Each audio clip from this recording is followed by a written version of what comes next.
So I kind of, because I did a whole bunch of research, so I went a little nutty because as a fourth year medical student, you have a whole bunch of time, and you want to objectively go to the best place in training. So how do you do that if you're a guy who has way too much time on your hands? So I made these columns on the Excel files. So I ranked like the reputation of the medical school. Mm-hmm. I rated how many surgeons were on the editorial boards of surgery, Annals of Surgery, American College of Surgeons. Let's see, what else? JAMA Surgery, basically like all the big surgery journals. I had another column which was, I think, research funding. Mm-hmm. Yeah, and Duke at that time was number one. I'm pretty sure it's number one right now too, but I don't know. I just haven't followed it recently. Yeah. So I know that if you look at the old school forums and all that kind of stuff, people would say that Duke was number one because they had. Because Harvard didn't put their schools up there. I think because like Harvard only put Harvard Hospital or like Harvard University there, but you had to look at the hospitals, and the hospitals didn't put their stuff out there. But even if you put the hospitals on there, I'm pretty sure Duke was still number one. Yeah. So I had a research column, and then I had how many surgeons were in the American Surgical Association. Yeah. And so I weighted all those, and I think Duke still came out as number one. So I was like, I want to go to the number one place. So Duke was number one. So I did that. So what did all your Harvard mentors and friends say when you were like, I want to go down south to Duke? So they were actually very supportive because my Harvard mentors are all these really just super kind, compassionate. They weren't the beat you down types, right? Sure. The ones who are they weren't the arrogant kind, And then also, I think that they were all older, and so they all knew who Dr. Savastin was. Sure. And so they had a tremendous amount of respect for Duke. In fact, actually, the MGH program director, and this can go on record. I want this to go on record.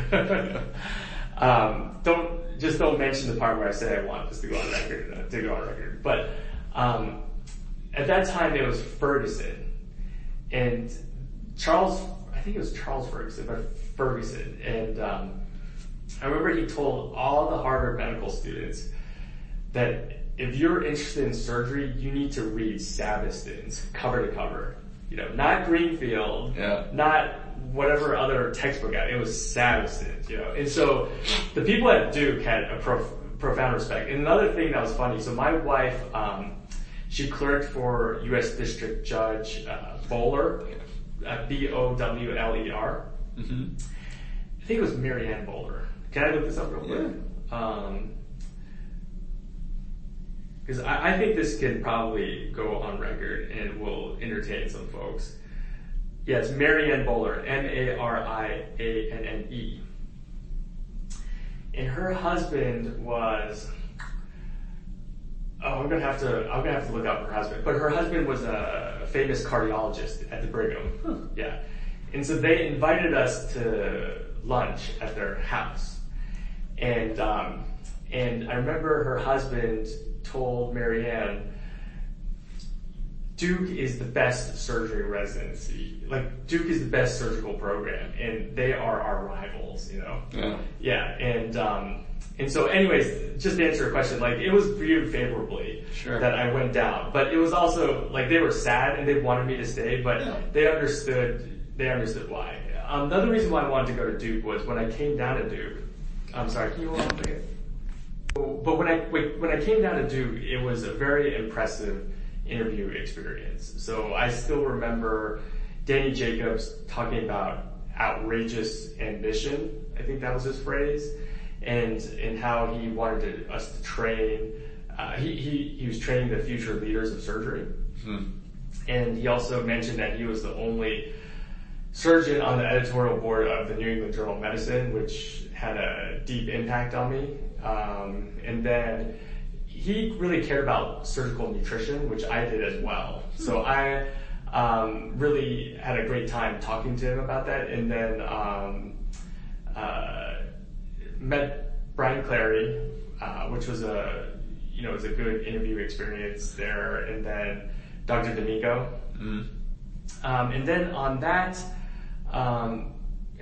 interview, Mark Onitis was very kind to show me around in his lab and take me out to lunch, actually, and show me about his research. And Dr. Onitis had just shared all the really fascinating and great things that Duke was doing from a research perspective.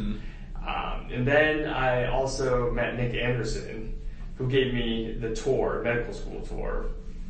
So, so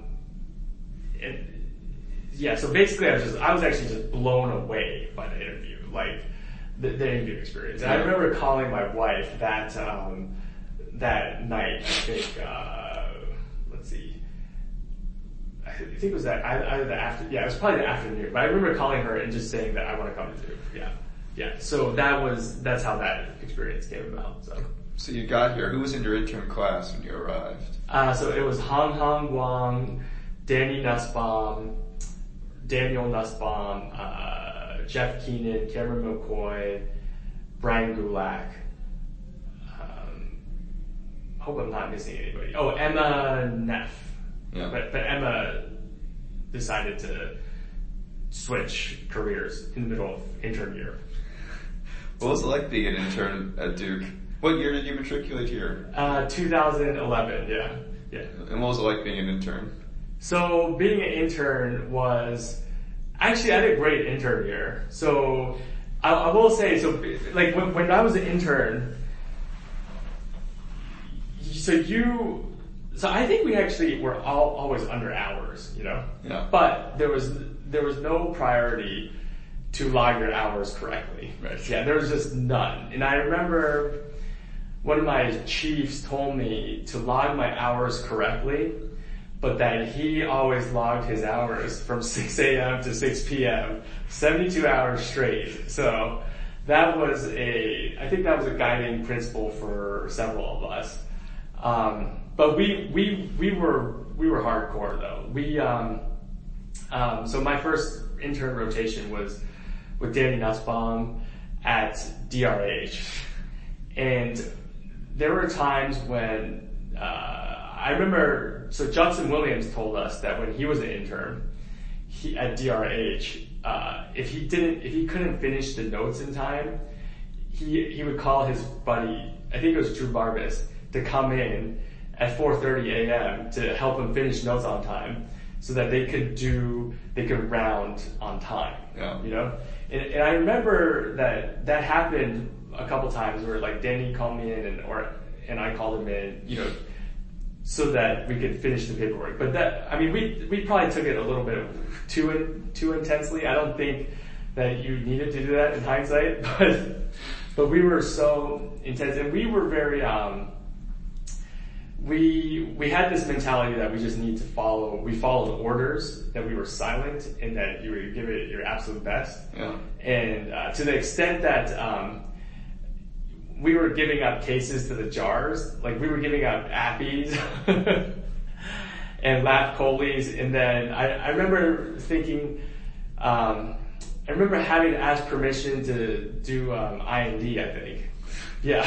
Wow. Yeah, and then I remember calling Matt Schechter at like midnight, and telling him, Matt, are you okay with me doing this IND? And he's like, yes, absolutely, that is your case. Yeah. Please don't call me. But all the appies, that was all Matt Schechter, and everything. So the culture has completely changed since. Yeah. So now that you're a chief, having supervised interns, how do you think the intern year has changed in the last? Tremendously. So the interns are now doing appies and lab choles the way they should be, to be honest. And so I think that. So I just finished a couple months on Duke Raleigh and a couple months at the VA, and let's see, yes, that was probably like my the most interactions I had